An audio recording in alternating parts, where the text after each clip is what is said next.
Show में। कराची शदीद गर्मी की लपेट में, पारा 44 तक पहुंच गया।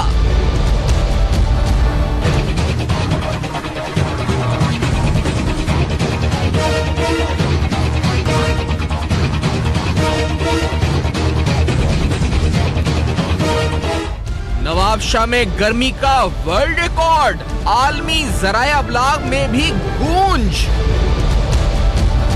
बदलते मौसमी हालात, फैसला साजों की तरजीहात पर उठते सवालात।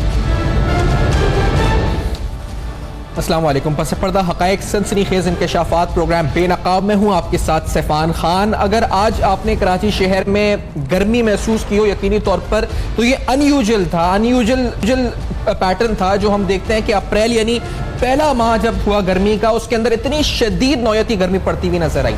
और फिर ये unusual snowfalls, unusual rainfall, unusual summer, ये सब कुछ जो क्लाइमेट पैटर्न्स हैं, इस मुल्क के बदलती हुई जो क्लाइमेटिक कंडीशंस हैं, उसका असर पाकिस्तान की वाटर सिक्योरिटी, फूड सिक्योरिटी, बड़े अहम मामलात पर पड़ता होगा यकीनी तौर पर। हम यहाँ रिवायती सियासी गुफ्तगू, रिवायती मामलात पर बिल्कुल रहना चाहिए फोकस्ड, हम रहते हैं, लेकिन यकीनी तौर पर इस दौरान एक बहुत बड़ी डेवलपमेंट जिसको क्लाइमेट चेंज कहा जा रहा है, उस तरफ हमारी नजर नहीं है।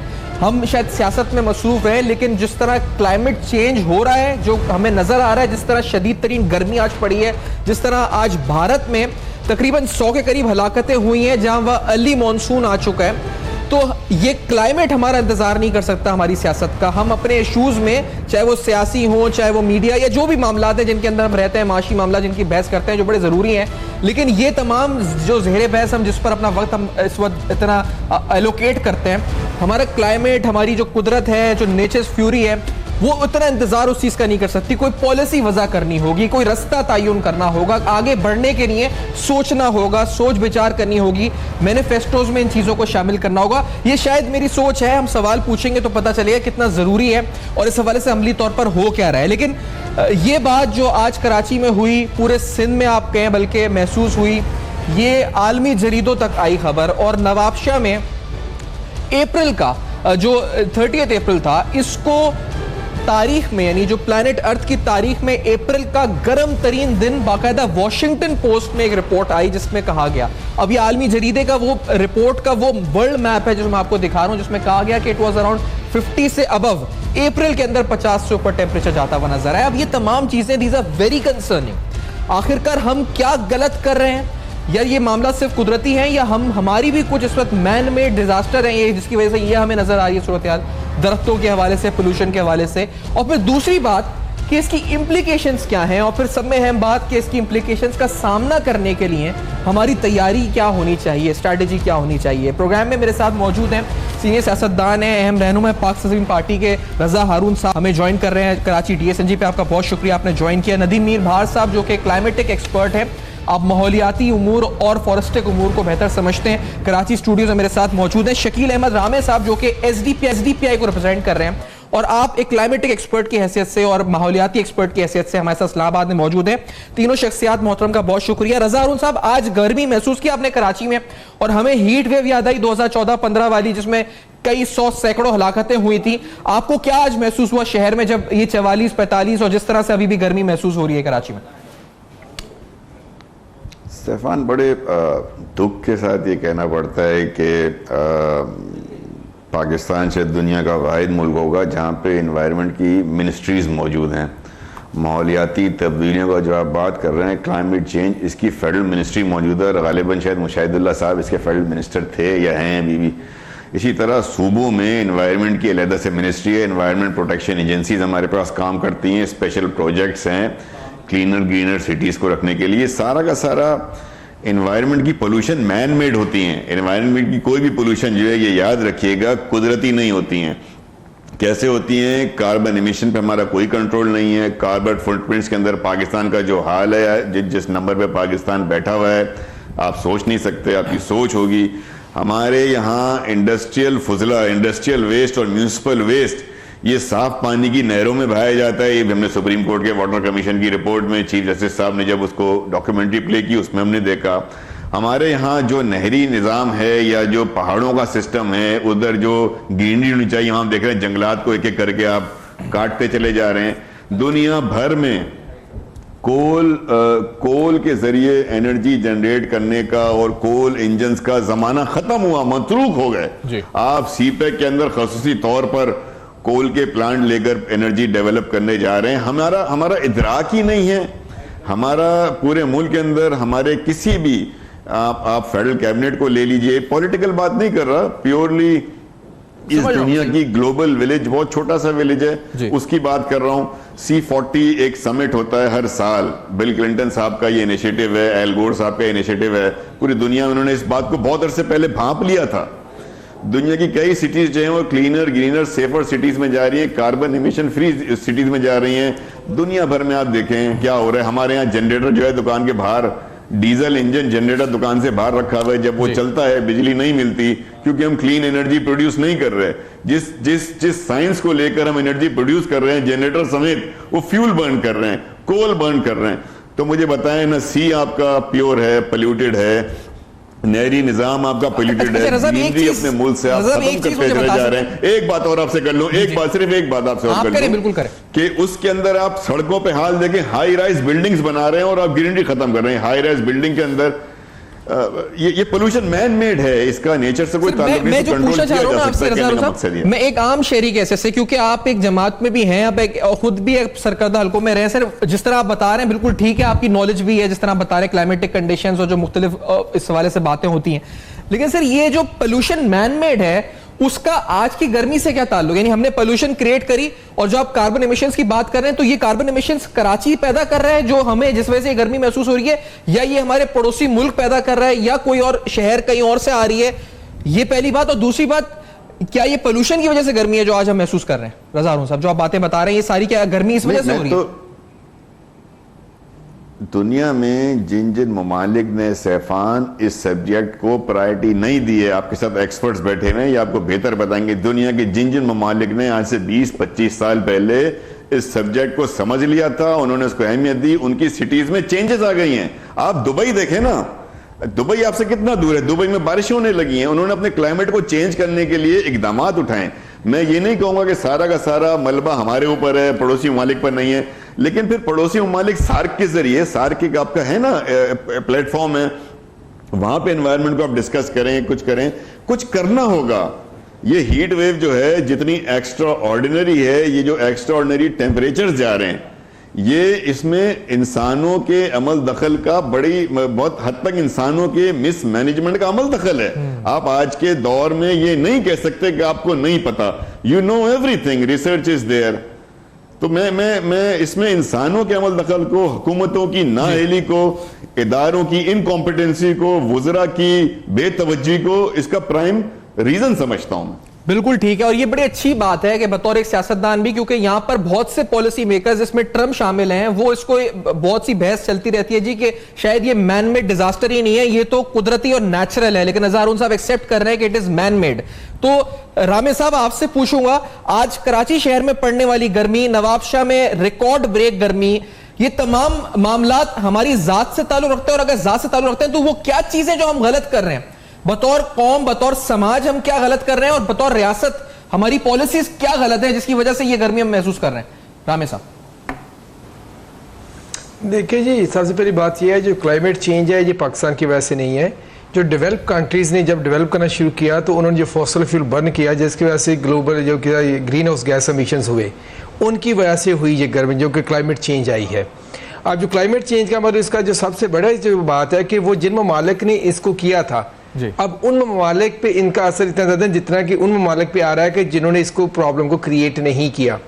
एक चीज़ जो इसकी रीज़न क्या है, इस मैन मेड रीज़न है, मगर उसमें पाकिस्तान का जो शेयर है कि वो निग्लिजिबल है। जो हमारी कमी है, हमारे यानी कि हम पाकिस्तान की कंटेक्स्ट की बात करते हैं, हमारी जो कि रियासती अदारे हैं वो इसको फुली तौर पे इसको अंडरस्टैंड नहीं कर पाए कि ये एक नेशनल किस्म का प्रॉब्लम है जो ग्लोबल और नेशनल डिमेंशंस रखती हैं। हमारा जो कि इंस्टीट्यूशन था इसको डील करने के लिए क्लाइमेट चेंज को, मिनिस्ट्री ऑफ एनवायरनमेंट था पहले 18th अमेंडमेंट के बाद में मिनिस्ट्री ऑफ क्लाइमेट चेंज बना। अब अगर आप देखें तो एनवायरनमेंट के साथ क्या होता रहा है, एक तो ये है कि उसमें सबसे जो कि क्या कहते हैं कि कमज़ोर वजीर लगाया जाता है, फिर दूसरी उसमें बात ये की जाती है कि उसमें जो फंड है उसके मतलब इस साल के बजट में आप उठा के देखें, कह रहे हैं जी 800 मिलियन हमने उसको दिया है कि मिनिस्ट्री ऑफ क्लाइमेट चेंज को। आप मुझे बताएं 800 चेंज में आप क्या पॉलिसीज और क्या चीजें डेवलप करेंगे, क्या प्रोग्राम डेवलप करेंगे 800 मिलियन में। रामेश साहब, और एक चीज, दूसरी चीज ये है, हुकूमत पे आना चाह रहा हूं, लेकिन पहले मतलब आप ये कह रहे हैं कि ये दूसरे ममालिक के जो कार्बन इमिशंस हैं उसका नतीजा या उसका रिजल्ट जो है वो हम भुगत रहे हैं, बारिशें। लेकिन पहले मुझे ये एक्सप्लेन कर देंगे कि ये तो अभी हमने जो अप्रैल में गर्मी देखी है, अभी लोगों का कंसर्न ये है कि ये मई और जून में किधर जाएगी, अभी तो ये कंसर्न है। तो आपका जो इल्म है वो क्या कहता है, तजुर्बा क्या कहता है, ये अप्रैल में हाल है तो मई में क्या होगा, जून में क्या होगा, कितनी वर्स्ट क्लाइमेटिक कंडीशंस है आइंदा 2 माह में पूरे पाकिस्तान की? सर देखें 2 माह की बात नहीं है, ये देखें जो हमारा पूरा गर्मियों का सीजन है इसमें मुझे प्रॉब्लम फेस करना पड़ेगा। पहले जो मेट डिपार्टमेंट है वो पहले भी इस पे अलर्ट जारी कर चुका है कि हीट वेव्स पे, हीट वेव्स पहले भी होती थी, मगर जो क्लाइमेट चेंज ने इसको यानी कि ऐड ऑन किया है, इसका जो टेम्परेचर है उसको सडनली रेज कर दिया है। अब ये जो जब एडिशन होता है टू हीट वेव्स, उसका जो कि कंडीशंस होती है उसको मोर सेवरल कर देता है, मोर क्या कहते हैं शदीद कर देता है, जो कि इंसान का जो जिस्म होता है कि उसको बर्दाश्त नहीं कर पाता। अब अभी गर्मी इतनी का आप बात कर रहे हैं कि देखें जो 2-3 चीजें हो रही हैं, अभी जो गर्मी आ गई है शदीद आ गई है, इसका जो अभी पहले हमें नुकसान होगा जो हमारी देखेंगे लास्ट ईयर भी हुआ था जब मार्च से गर्मी में फ्लक्चुएशन ब्रेक हमें लेनी पड़ रही है, उसके बाद सवाल का जवाब सर कंप्लीट कर लेंगे एक ब्रेक के बाद हमें ब्रेक का। और रिवायती तौर पर बड़ी सही बात है जी अभी रजा अरुण साहब और जो रामेश साहब ने भी की है, क्लाइमेटिक कंडीशंस को देखने के लिए, जांचने के लिए यहाँ कोई मैकेनिज्म ही नहीं है। मेरे सामने जो उस वक्त चीजें रखी हुई हैं ये केएमसी के नोटिफिकेशन है, अस्पताल में इमरजेंसी नाफिज, rain emergency, heat emergency centres, शरबत का इंतजाम, पानी का इंतजाम। इसके अलावा हमने क्या किया है, इस ब्रेक के बाद करेंगे बेनकाब, मेरे साथ रहेगा।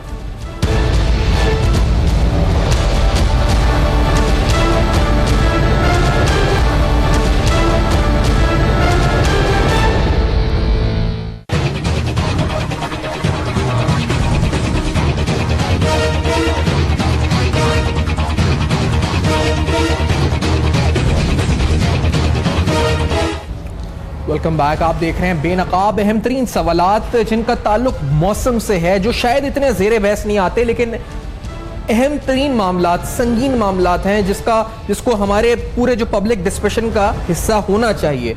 अभी बात हो रही थी मेरी आपसे रामेश साहब, और मैं स्पेसिफिकली क्योंकि आपने आगे मुस्तकबिल के हवाले से मैं आपसे पूछना चाह रहा था, अभी हम जहां पर हैं आज के दिन भारत के अंदर शदीद तरीन आंधी तूफान बारिशें हैं जिससे हलाकतें हुई हैं। कराची में, पाकिस्तान में पूरे मजमूई तौर पर गर्मी की लहर अगर आप सुबह सिंध में देखें स्पेसिफिकली तो बहुत शदीद है। तो रामेश साहब क्या ये जो कंडीशन है ये वर्ष होगी, क्या होगी, ये मैंने पूछा था आपसे, क्या नजर आ रहा है आपको? सर ये बात इसमें इसी समझने की है कि कंडीशन तो होगी वर्ष, यानी कि जब टेम्परेचर जब ना जाएगा आगे, मगर बाद इसके जो साइड इफेक्ट हैं हमें उसको देख के उस पर प्लान करने की जरूरत है। मिसाल के तौर पे जब ये आम के सीजन चल रहा होता है, जब इस फ्लावरिंग हो रही होती है और ये वाले जो क्लाइमेटिक शॉक्स आते हैं उसकी फ्लावरिंग को डैमेज करते हैं और जो हमारी फ्लावर की यानी मैंगो की प्रोडक्शन होती है उसको नुकसानदेह होता है। अच्छा। एक चीज। दूसरा चीज, ये जब क्लाइमेट चेंज जो है कि सिर्फ गर्मी नहीं है, इसके और साइड इफेक्ट में देखें पानी। अभी आपने बात की कि इंडिया में मानसून पहले आ गई है, अब हो ये रहा है कि जो मानसून है वो चेंज हो रहा है। ये नहीं होता 3-4 माह पर स्प्रेड करे, अब ये होगा कि यकदम आएगा और यकदम पानी आएगा इतना ज्यादा आप कुछ नहीं कर पाएंगे, सैलाब आएगा। क्योंकि पाकिस्तान में जब बात करें पॉलिसी लेवल पे क्या हो रहा है, हमने पानी स्टोर करने पे ध्यान नहीं दे रहे हैं। अब 2010 में देखें हमारा कितना पानी जाया हो गया, उस वक्त भी ये पहले कहा जाता है शायद इस साल ड्राउट हो, मगर यकदम क्लाइमेट चेंज की वजह से इस तरह का मौसम हुआ कि इतनी बारिश आई कि दुनिया की तारीख में यानी कि नूह अलैहिस्सलाम के कहते हैं कि उनके फ्लड के बाद सबसे बड़ा फ्लड आया, उसमें हम कुछ तैयारी नहीं कर रहे हैं। ये पानी जो है ना, एक तरह से पोल्यूशन की बात करते हैं, हीट वेव्स की बात करते हैं, कल को अगर हम पानी स्टोर नहीं करेंगे तो क्लाइमेट चेंज की वजह से पानी ये होगा यकदम आएगा और बह जाएगा और बाद में पानी ढूंढते फिरेंगे। ठीक है सर। नदीम मीर साहब आप मुझे बता सकते हैं, क्योंकि ये जो शदीद तरीन गर्मी की लहर और आपके लिए कितना अलार्मिंग था जब ये वॉशिंगटन पोस्ट में खबर आई और फिर ये हुआ कि 50 डिग्री सेल्सियस अप्रैल के अंदर क्रॉस किया गया एंड अपने आप में एक रिकॉर्ड सेट किया दुनिया के अंदर। वो कहते हैं जी प्लेनेट अर्थ पे इतना टेम्परेचर नहीं हुआ अप्रैल के महीने में। ये सरप्राइजिंग था मीर भार साहब, या आपके लिए इट वाज एक्सपेक्टेड कि ये होना है पाकिस्तान में? सिफान साहब देखें, जो 2015 में जो हमने हीट वेव देखी और उसके बाद भी हमने जो है ना मुसलसल गर्मी देख रहे हैं, तो हमें एक्सपेक्टेड था कि ये गर्मी जो है ना पाकिस्तान में हम जो है ना दोबारा देखेंगे।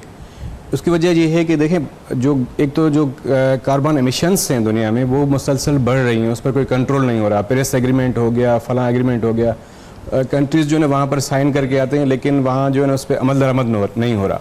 दूसरा ये है कि वहाँ दूसरी बात ये है कि हमारे मुल्क के अंदर जो है ना जो हीट आइलैंड जो इम्पैक्ट है वो इंक्रीज़ हो रहा है। उसकी वजह ये है कि यहाँ पर जो ट्री कवर है, जितने दरख्त होने चाहिए वो नहीं है। जैसे पाकिस्तान में हमें पता है कि वो जो हमारा फॉरेस्ट कवर है तकरीबन 5% के करीब है। तो हीट आइलैंड की वजह से भी जो है ना एक ज़मीन जो है ना जब सूरज की गर्मी ज़मीन पे पड़ती है तो कुछ ट्रीज़ जो है ना उसको एब्जॉर्ब कर लेते हैं और कुछ गर्मी जो है फिर वापस चली जाती है। लेकिन जब आपके ट्रीज़ नहीं होंगे तो वो ज़मीन गर्मी अभी में जो कराची शहर में दरख्त लगे हुए हैं कोनोकार्पस जिसे कहा जाता है, तो इन दरख्तों से आप समझते हैं कि ये हीट को कंट्रोल करने में काम करते हैं या इससे और नुकसान हो रहा है हमारा? ये जो लगे जगह जगह फुटपाथों पे, इशारा फैसल पे मेन लगे हुए हैं। देखिए ट्रीज़ जो है ना वो इक्वली बेनिफिशियल होते हैं सारे, लेकिन हमें जो है ना ट्री का कोई भी ट्री अगर आप जो है ना जैसे मोनोकल्चरिंग करते हैं, कोई भी एक स्पीशी लगा लें आप उस एरिया में, तो वो उसके फिर दूसरे जो फ़वायदे हैं ना हम हासिल नहीं कर सकते। लेकिन कोनोकार्पस जो है ना जैसे उसकी वर्टिकल जो है ना एक शेप है, कोन टाइप शेप है, तो वो जो है ना इतनी दूसरी ट्रीज़ के मुकाबले में, जैसे पायरस पीपल है या नीम का ट्री है, इमली का ट्री है, दूसरे जो है ना हम बड़े बड़े दरख्त देखते हैं जो आम के दरख्त हैं या इस तरह के दरख्त जो हैं अकेशिया के दरख्त हैं, तो वो ज़्यादा जो है ना गर्मी को रिड्यूस, उसका इम्पैक्ट रिड्यूस करते हैं। लेकिन जितना बड़ा दरख्त होगा, जितना चौड़ा होगा, उसके जितने उसके पत्ते होंगे बड़े होंगे, वो उतना जो है ना कूलिंग इम्पैक्ट पैदा करेगा। तो जो मैं आपको बता रहा था कि गर्मी के जो है ना कुछ ये असबाब हैं, और दूसरा ये है कि जो हमारे मुल्क के अंदर जो डेवलपमेंट हो रही है, डेवलपमेंट वो भी इस तरह हो रही है कि देखें बिजली जो है हम एक तरफ से बिजली पैदा कर रहे हैं, हाइड्रो इलेक्ट्रिक बिजली, और दूसरी तरफ से हम जो है ना जनरेटर वाली बिजली जो है ना वो प्रोड्यूस कर रहे हैं। अब इसमें ये है कि जब लोड शेडिंग होती है तो अब सोलर का जो सिस्टम है, ग्रीन जो एनर्जी है, वो बहुत कम एडाप्ट हुई है, लेकिन बहुत कम है अभी भी। तो लोग जो है ना जब बिजली कम बंद होती है पूरे मुल्क के अंदर, तो एकदम से जो है ना पूरे मुल्क के अंदर लाखों जनरेटर चल रहे होते हैं।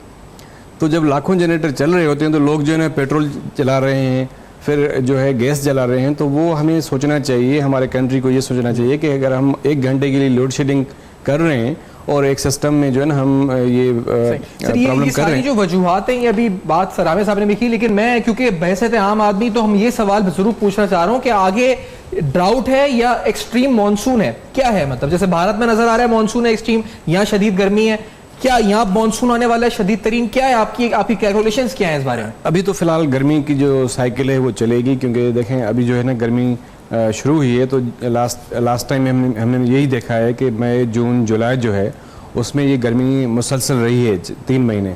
तो ये जो मानसून शुरू हुई है इंडिया से, ये हमारे पास पहुंचेगी, और जब तक मानसून नहीं आएगी तो ये गर्मी का सिलसिला जो है ना वो चलता रहेगा। तो हमें इसके लिए तैयार रहना चाहिए कि हमें जो है ना डेली बेसिस पे अर्ली एक्सपेक्टेड है इस दफा, या पहले आएगी और ज्यादा अनयूजुअल होगी, या मतलब नहीं आएगी? आप नदी में मानसून जो है ना वो तो जो है अपने पैटर्न के हिसाब से वो चल रही है, वो आएगी। लेकिन बात यह है कि जैसे हमारे साथी ने इस्लामाबाद से कहा कि बारिशें जो है ना बहुत तेज़ होंगी, तो मानसून में भी ये इशू हो गया है कि मानसून जो है ना वो या तो इस तरह जो बारिश का सिस्टम है वो डेवलप करके आ रही है कि जिस तरह पानी जो है ना एक मरतबा एकदम बहुत ज़्यादा आ रहा है। सही। और उसकी वजह जो फ्लडिंग की सिचुएशन, जो हमारे साथी ने कहा कि हम डैम बनाएं और ये चीज़ें करें, तो हमें ये देखना चाहिए कि फ्लडिंग क्यों हो रही है। और ये जो एकदम फ्लडिंग हुई और हमें बहुत ज़्यादा नुकसान हुआ 2010 में और 11 में, उसकी वजह यह है कि आपके जो ट्रीज़ हैं, वो दरख्त जो हैं, वो भी आपको जो आपके जो पानी का जो बहाव है उसको रोकते हैं। लेकिन आपके जो अगर दरख्त नहीं होंगे, फॉरेस्ट आपने हटा दिए सारे कंट्री से, तो उसके नतीजे में क्या होगा? फ्लैश फ्लड्स आएंगे। ठीक है, सही है, मैं इस पे मजीद आऊंगा। लेकिन ये जो रजा हारून साहब, हमारे KMC ने मेजर्स लेते हैं ये रिवायती तौर पर, हीट स्ट्रोक सेंटर्स बना देना। आज भी ये हीट वेव अलर्ट है मेरे सामने, हमने दिखाया भी अभी, ये सेंटर्स कायम करके शरबत पिलाना, पानी पिलाना लोगों को, फिर उसके अलावा ये तमाम जो कोई बीमार पड़ जाए तो उसके लिए सर ये मेजर्स ही हम देखते हैं, ये क्या, किस तरह की इल प्लानिंग है? ये क्या है? ये जब आ जाती है हीट, उसके बाद हम एक अलर्ट जारी कर देते हैं, ये कर देते हैं, मुतारिक हो गए, फंड्स का रोना वैसे ही चलता रहता है KMC में। ये क्या मामला होता है रजा हारून साहब? हमारा रिएक्शन स्टेटा क्या होता है आपकी नजर में? कितना एडवोकेट होता है? दुनिया में सैफान लोग प्रिवेंटिव मेजर्स लेते हैं, फ्यूचर की प्लानिंग करते हैं। हमारी बदकिस्मती ये है कि हमारी फ्यूचर प्लानिंग तो क्या खाक होगी, हमारी तो हम मौजूदा हालात को नहीं समझ पाते। ये सब रिएक्टिव मेजर्स हैं। अब पता है गर्मी की हीट वेव आएगी, प्रेडिक्शन है, तो आप बैठ गए, पूरा साल आपने कुछ नहीं किया। देखिए, ये हम दुनिया में पहला मुल्क नहीं है, पूरी दुनिया का ये मेन सब्जेक्ट है। लोग अपने कचरे को भी रिसाइकिल करते हैं, उस कचरे को भी जाके जलाते नहीं हैं, उसको सॉलिड वेस्ट मैनेजमेंट का एक सब्जेक्ट है। हमारे यहाँ गली गली कचरा जल रहा है, जनरेटर जल रहे हैं, जनरेटर से धुआं निकल रहा है। हम तो खुद इजाफा कर रहे हैं, दुनिया क्या कर रही होगी वो तो बिल्कुल दूसरी बात है। फिर हमारे यहाँ जो अप्लाइंसेज हैं, हमारे जो होम अप्लाइंसेज हैं सैफान, उनको हमारे किस एनर्जी ग्रेड का हम अप्लायंस लगाते हैं, वो कितना ज्यादा पोल्यूशन में इजाफा कर रहा है, उसका हमें ख्याल है, कोई इदराक है, कोई हम सोच रहे हैं? नहीं सोच रहे। हम तो बहुत सारे वो काम नहीं कर रहे जो हर घर में एक हाउस होल्ड को करने का काम है, हर इंडस्ट्री में एक इंडस्ट्री को करना है। क्या हमारे यहाँ रिसाइकलिंग का कोई मेजर है? क्या हमारे यहाँ जो पुराने इक्विपमेंट्स हैं उनको ले जाके तल्फ करने का कोई हमारे पास मुनासिब इंतजाम है? दुनिया भर में आपके पास 2 एक्सपर्ट्स बैठे हुए हैं। आप बहुत सारी चीजों को ऐसे ही रिसाइकिल नहीं कर सकते, उसको तल्फ करने के भी तरीकेकार हैं, वरना वो पोल्यूशन में इजाफा करते हैं, आप कहीं डंपिंग कर देंगे। बहुत सारे इश्यूज हैं, एजुकेशन का इश्यूज है। लेकिन मैं इस बात को समझता हूं कि जब तक रियासती इदारे इस काम को होल्ड नहीं करेंगे, एजुकेट नहीं करेंगे, एक एक घर में इसका इदराक नहीं होगा, कौन सा बल्ब जलाना है, एनर्जी सेवर लगाना है, ठंडा बल्ब लगाना है, अभी तक वही पुराने बल्ब से काम चलाना है। हमारे यहाँ एक लंबी फहरिस्त है जो कि आप किसी भी डेवलप्ड वर्ल्ड में चले जाएं, किसी होटल में ठहरने चले जाएं, आपको पूरी एक फहरिस्त मिल जाती है। आप कहीं सामान खरीदने जाएं, वो आपको बताता है कि ये एनर्जी सेवर है, इससे पोल्यूशन में इजाफा होगा, जिससे पोल्यूशन में इजाफा होगा। आपने सुना दरख्त के बारे में मैंने पूछा, मैं सिर्फ ये कह रहा हूं कि ये कॉमन सेंस की बात है। दुनिया भर में जो सबसे बड़ा इसको सबसे बड़ा जो कंट्रीब्यूटर है वो कोल है, वो कार्बन एमिशन है।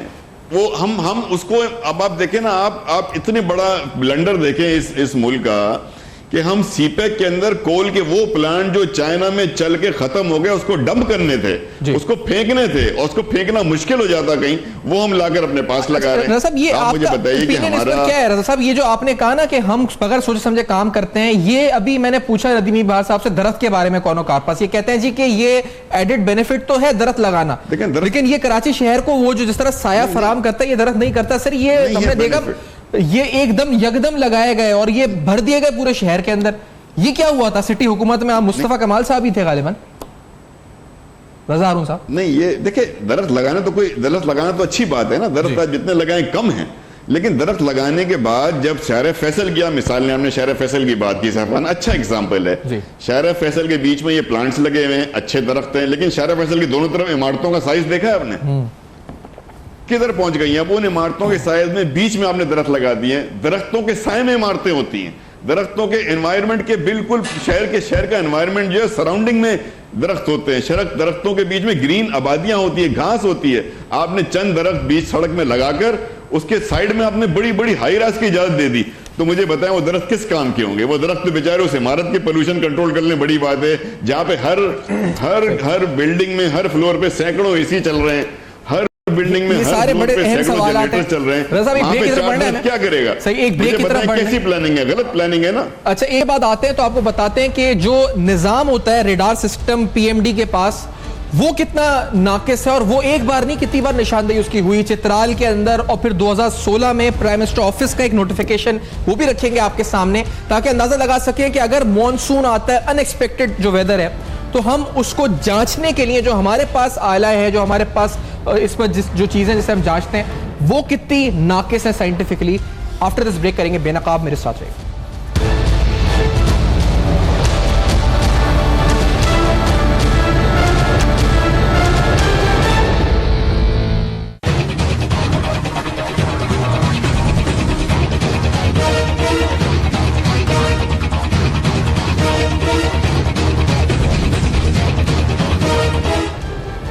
Welcome back. आप देख रहे हैं बेनकाब। अहम तरीन सवालात, संगीन नौयत की बातें, क्योंकि जो बात यहाँ पर हो रही है उसमें काफ़ी हद तक मौसमी तब्दीलियों का जो दारोमदार है या उसका जो जिम्मेदार है वो हम खुद बतौर समाज, कुछ हमारे ऐसे मामलात, फिर इंटरनेशनली कुछ ऐसे मामलात, बहुत से कार्बन एमिशन, ये बहुत से फैक्टर्स मिलकर आज जो मौसम हम देख रहे हैं इस मुल्क में, उसका जिम्मेदार हम खुद भी उसमें शामिल कहीं ना कहीं होते हैं, और फिर रियासत की जिम्मेदारी तो है ही।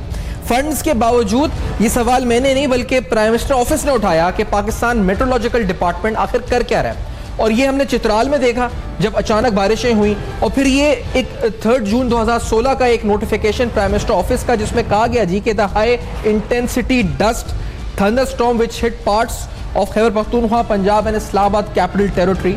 उसमें कहा गया जी कि the meteorological department despite the modern equipment and technology available to it failed to either forecast or issue adequate warning regarding the impending storm, which resulted in the loss of so many precious lives, injuries and damage to property and installations.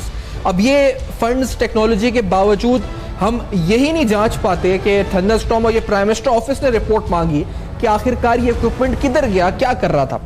तो मीर भार साहब, पहले आपका comment इसके ऊपर, आप क्या कहेंगे? ये वाकई में हम इस बारे में नाअहल है, हम जांच ही नहीं सकते, हो क्या रहा है? देखिए, दुनिया में जो है, जैसे मेक्सिको के बारे में आज जो है वाशिंगटन पोस्ट में जो है जो उन्होंने एनालिसिस दी है, वो कह रहे हैं कि जी 2001 में जो है जो वहाँ पर टेम्परेचर रिकॉर्ड किया गया था 51 सेल्सियस जो है। तो अब जो उन्होंने नवाबशाह में जो रिकॉर्ड किया है 30 अप्रैल को 50.2 जो है सेल्सियस। तो वो कह रहे हैं कि हमने जो मॉडर्न जो हिस्ट्री है, मॉडर्न हिस्ट्री के अंदर जो हमने टेम्परेचर रिकॉर्ड किया है, वो नवाबशाह वाला जो रिकॉर्ड है वो रिलायबल है। ये फ़ॉरेन के इदारे कह रहे हैं, लेकिन हमारे इदारे जो है ना, इस तरह की जो सिचुएशन है उसमें फोरकास्ट करने में जो है ना अक्सर उनकी जो रिलायबल इंफॉर्मेशन जो है ना दुनिया कोट नहीं करती। तो हमें इस पर भी सोचना चाहिए कि हम जो है ना, नहीं तो ये 50 आप कह रहे हैं आलमी इदारों ने रिकॉर्ड किया, हमने नहीं किया। हमने नहीं किया। ये जो है ना हमारे जो वेदर स्टेशंस हैं वो उन्होंने भी कुछ डेटा दिया है, लेकिन जो बाहर की जो रिपोर्ट्स हैं उन्होंने इसको ज़्यादातर रिपोर्टिंग उन्होंने तो हम यानी पाकिस्तान नवाबशाह में टेम्परेचर बढ़ा और हमें इन्हिसार करना पड़ा आलमी इदारों की रिपोर्ट के ऊपर कि वो क्या कहते हैं हमारे वेदर के बारे में। अब जो पाकिस्तान का डेटा होता है उसमें जो एक्यूरेसी का जो इशू है वो हमेशा रहता है। और लोग जो टेम्परेचर है, मतलब चलिए कोई खुदा न खास्ता अर्थक्वेक को तो मेजर नहीं कर रहे, ये तो एग्जैक्ट टेम्परेचर कितना है कमरे का, बाहर का, एनवायरनमेंट का, तो ये भी हम नहीं पकड़ पा रहे क्या? तो हमारे पास जो है जो डेवलपमेंट है, जिस तरह की रिसर्च जो है वो मेरा ख्याल है शायद नहीं हो रही कि हमारी जो फिगर्स हैं ना बाहर वाले लोग कोट करें।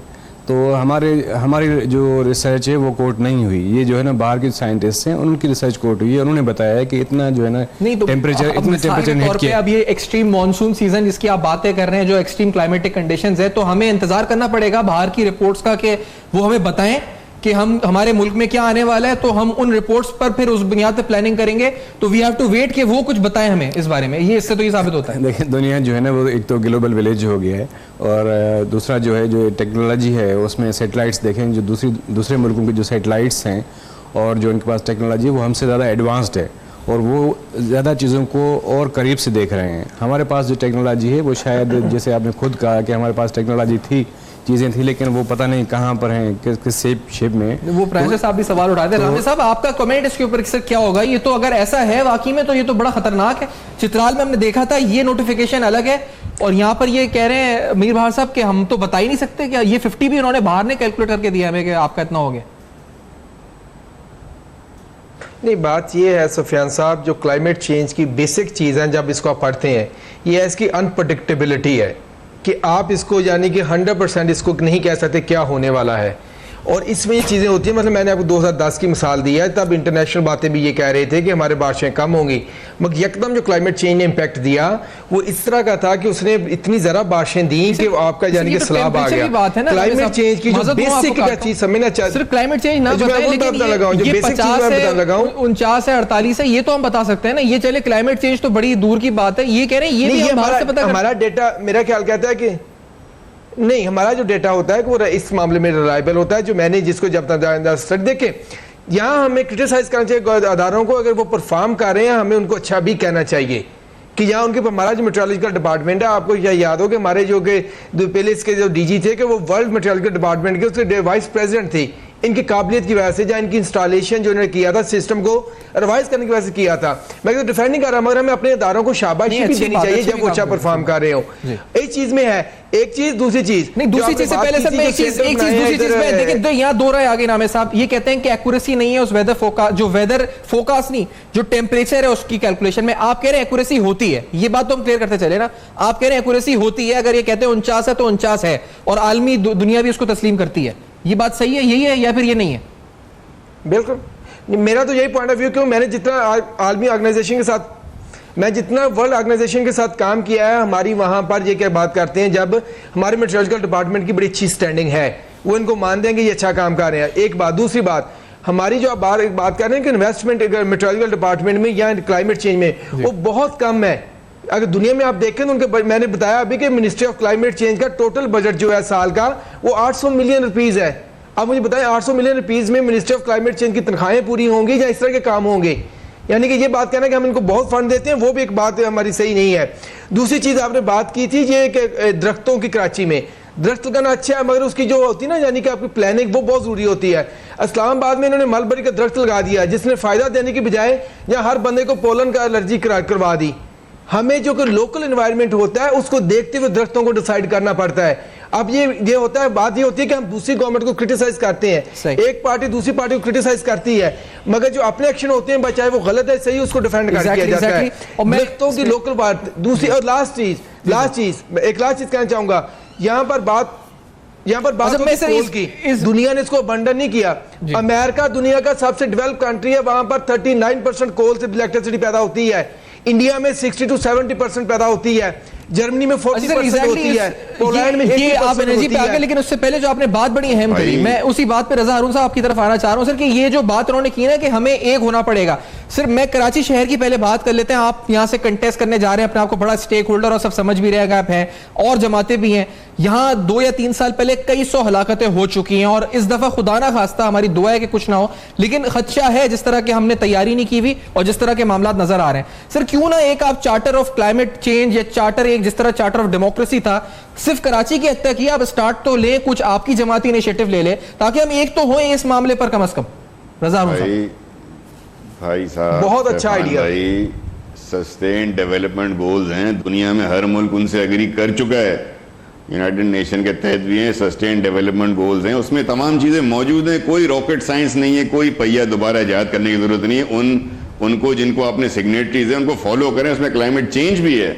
एक एक चीज़ मौजूद है कि आपको क्या करना चाहिए। दुनिया ने 2020 की तैयारी की हुई है, 2025 की तैयारी की हुई है। You don't need to be मतलब कोई आपको आइंस्टाइन होने की जरूरत नहीं है, ये चीजें दुनिया में मौजूद हैं। नंबर एक बात, ये कंसेंसस पॉलिटिकल कंसेंसस नहीं चाहिए इसमें नहीं सर, इसमें स्टेट की इंप्लीमेंटेशन चाहिए ना, इसमें पॉलिटिकल कंसेंसस नहीं चाहिए। ये कौम की मुस्तकबिल की दारो मदार है, इसमें सियासी जमातें माने नहीं माने, इसमें रियासत की रिट है, रियासत इसमें सिग्नेटरी है, इसको एस्टेब्लिश करना है। जो मानता है ठीक है, जो नहीं मानता है उसको पनिश करें।